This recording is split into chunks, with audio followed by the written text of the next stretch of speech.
इस श्रृंखला में भारत के 10 सबसे खतरनाक आक्रांताओं पर आज हम बात करेंगे। नंबर 4 पर मौजूद उस आक्रांता की जिसने सिंध पर पहला इस्लामी हमला किया, जिसने 17 साल की उम्र में एक पूरी सभ्यता को घुटनों पर ला दिया, जिसने मंदिरों को तोड़कर उनके पत्थरों से मस्जिदें बनवाईं, जिसने ब्राह्मणों को उनके ही मंदिरों पर लटका दिया, जिसने सिंधु नदी को लाशों से भर दिया। अगर आपने मोहम्मद बिन कासिम का नाम सोचा है तो आप बिल्कुल सही हैं, क्योंकि कासिम नंबर 4 पर है भारत के सबसे बुरे आक्रांताओं की सूची में, क्योंकि वो पहला था जिसने नरक के द्वार खोल दिए, जिसने 1300 साल के आतंक की नींव डाली।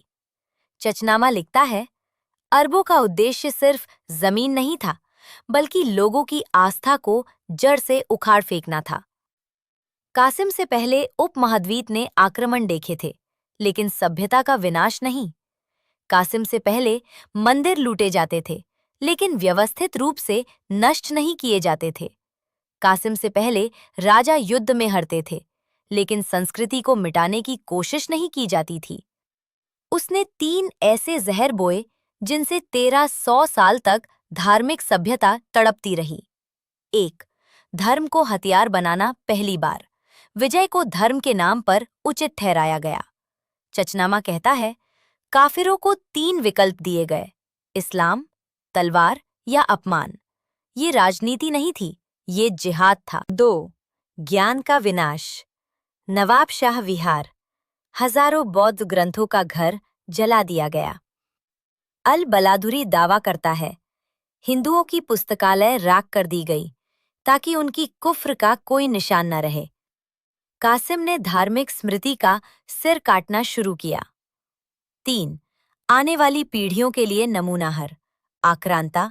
महमूद गजनवी से औरंगजेब तक, गोवा के पुर्तगाली इंक्विजिशन तक उसी का नक्शे कदम चला।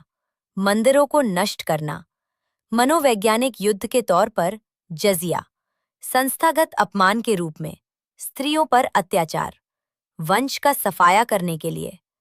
चचनामा लिखता है, काफिरों की औरतें सैनिकों में बांट दी गई ताकि उनका वंश ही मिट जाए।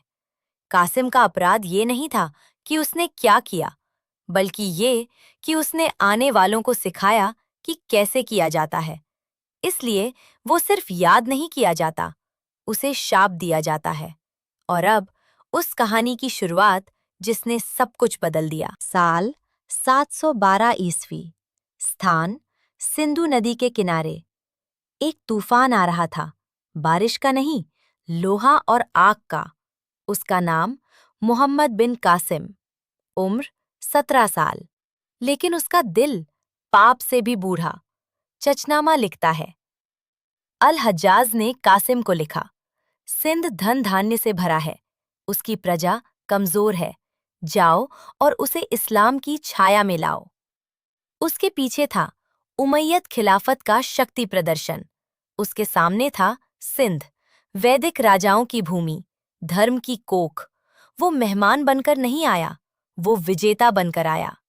सदियों से सिंध फला फूला था, राजा दाहिर सेन के नेतृत्व में, एक ब्राह्मण योद्धा, अपनी प्रजा का रक्षक। यहाँ वेदों का पाठ होता था, यहाँ शिवलिंग मंदिरों में विराजते थे, यहाँ यज्ञ की पावन अग्नि जलती थी। लेकिन कासिम ने सिर्फ एक चीज देखी, काफिर। दमिश्क से उसके आदेश साफ थे। चचनामा कहता है, उनका सफाया करो, उन्हें मुसलमान बनाओ या मिटा दो। पहला वार पड़ा देबल पर। चचनामा वर्णन करता है, अरब के घोड़सवार टिड्डियों की तरह टूट पड़े, मंदिरों को अपवित्र किया, मूर्तियों को तोड़ा, ब्राह्मणों को उनके यज्ञोपवीत से खींचा, उन्हें विदेशी देवता के आगे झुकने को मजबूर किया। अल बलादुरी लिखता है, मुसलमानों ने भारी कत्लेआम किया। 6000 योद्धाओं के सिर काटकर अल हज्जाज के पास भेजे गए। सिंध का धर्म सिर्फ हमले में नहीं था, उसे मिटाया जा रहा था। देबल की गलियां लहू से लथपथ थीं। लोगों की चीखें आसमान तक पहुंचीं और सिंधु नदी मृतकों के शरीर बहा ले गई। इतिहास कहता है, ब्राह्मणों को विकल्प दिया गया, इस्लाम कबूल करो या मर जाओ। कई ने मौत चुनी, उनके शरीर ढेर कर दिए गए। एक चेतावनी के रूप में अरब सैनिक हंसते हुए शास्त्रों को जला रहे थे, देवताओं के वेदियों पर पेशाब कर रहे थे। ये युद्ध नहीं था, ये नरसंहार था, और ये सिर्फ शुरुआत थी। ब्रह्मणाबाद, सिंध का रत्न, द्विजों का शहर, अडिग खड़ा था, लेकिन कासिम की सेना ने उसे घेर लिया, गिद्धों की तरह। चचनामा लिखता है, घेराबंदी महीनों तक चली। सिंधियों ने शेरों की तरह लड़ा, लेकिन अरबों के तीर बारिश की तरह बरसते रहे। सिंध के क्षत्रिय उठ खड़े हुए, उनके हाथियों ने कवच पहन रखा था, दुश्मनों को रौंदते हुए आगे बढ़े। उनकी स्त्रियों ने अपमान से बचने के लिए आग में कूदना चुना, लेकिन अरब, उनमें दया का नामो निशान नहीं था। चचनामा लिखता है, पुजारियों को उनके ही मंदिरों की दीवारों पर चढ़ा दिया गया, देवी मंदिर को घोड़ों के अस्तबल में बदल दिया गया। हवा में जलते मांस की गंध थी, तलवारों की टकराहट थी, मरते हुए लोगों की चीखें थीं। कासिम का संदेश साफ था, इस्लाम कबूल करो या परिणाम भुगतो। जजिया लगाया गया, एक अपमानजनक कर।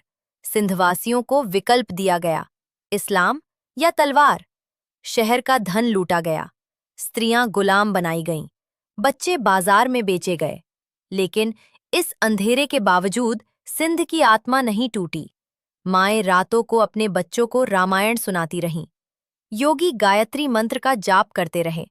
धर्म जख्मी हुआ, लेकिन मरा नहीं। मुल्तान, सूर्य का शहर, अगला निशाना था। पीढ़ियों से यहाँ के लोग सूर्य देव की पूजा करते थे, लेकिन कासिम की नजर में ये सिर्फ कुफ्र था। अल बिरूनी लिखता है, उन्होंने सूर्य मंदिर पर हमला बोला, पुजारियों के सिर काट दिए, पवित्र शिवलिंग को कुत्तों को खिला दिया। चचनामा लिखता है, शहर के बाहर खोपड़ियों का एक पिरामिड बनाया गया, ब्राह्मण, योद्धा, बच्चे, सभी का, जो इस्लाम के आगे सर नहीं झुकाए। सिंधु नदी बेगुनाहों के लहू से लाल हो गई, पानी जले हुए शवों की राख से गाढ़ा हो गया, आसमान मृतकों के धुएं से काला पड़ गया। कासिम ने दमिश्क को लिखा, हमने काफिरों के दिलों में दहशत भर दी है, ये जमीन अब हमारी है, लोग टूट चुके हैं। लेकिन दहशत दोधारी तलवार होती है, और सिंधवासी याद रखेंगे।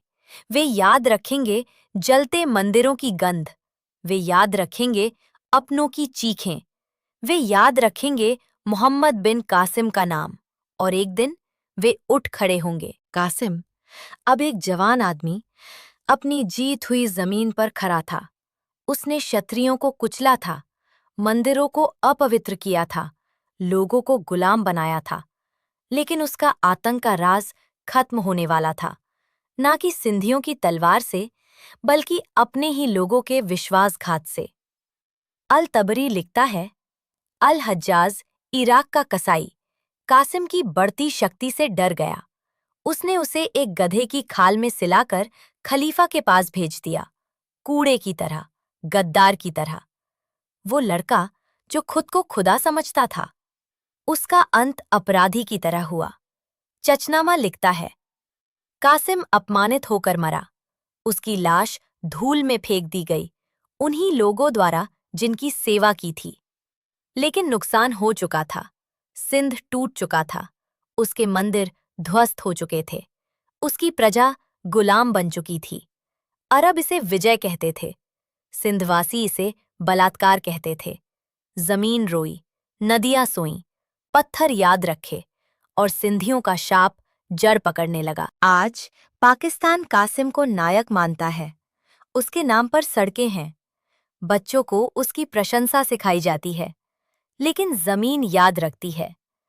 चचनामा की अंतिम चेतावनी गूंजती है, राजा दाहिर का लहू जमीन से पुकारता है, वैदिक अग्नि की राख सिंधु की हवा में तैरती है, देबल के भूत किनारे पर टहलते हैं, सिंधियों का शाप हवा में भारी है।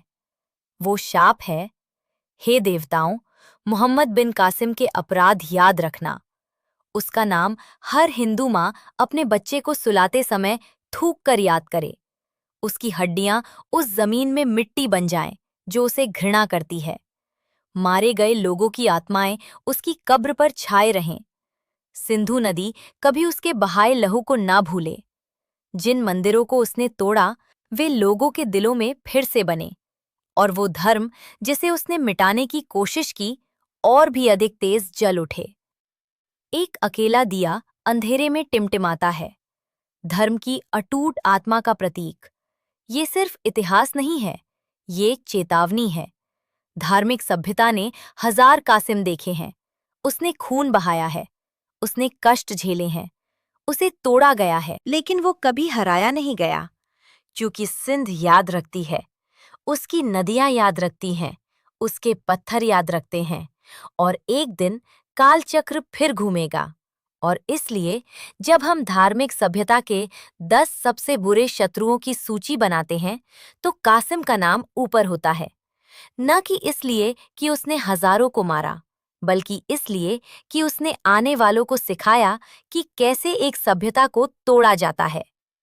महमूद गजनवी से औरंगजेब तक, गोवा के पुर्तगाली इंक्विजिशन तक, हर शत्रु ने उसकी नकल की। इसलिए जब हम 10 सबसे खतरनाक दुश्मनों की बात करते हैं, तो कासिम का नाम चौथे नंबर पर आता है, क्योंकि उसने सिर्फ नष्ट नहीं किया, उसने दूसरों को नष्ट करना सिखाया।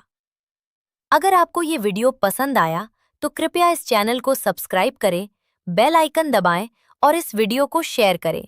दूसरे हिंदुओं को भी बताएं। जय हिंद, जय भारत, वंदे मातरम।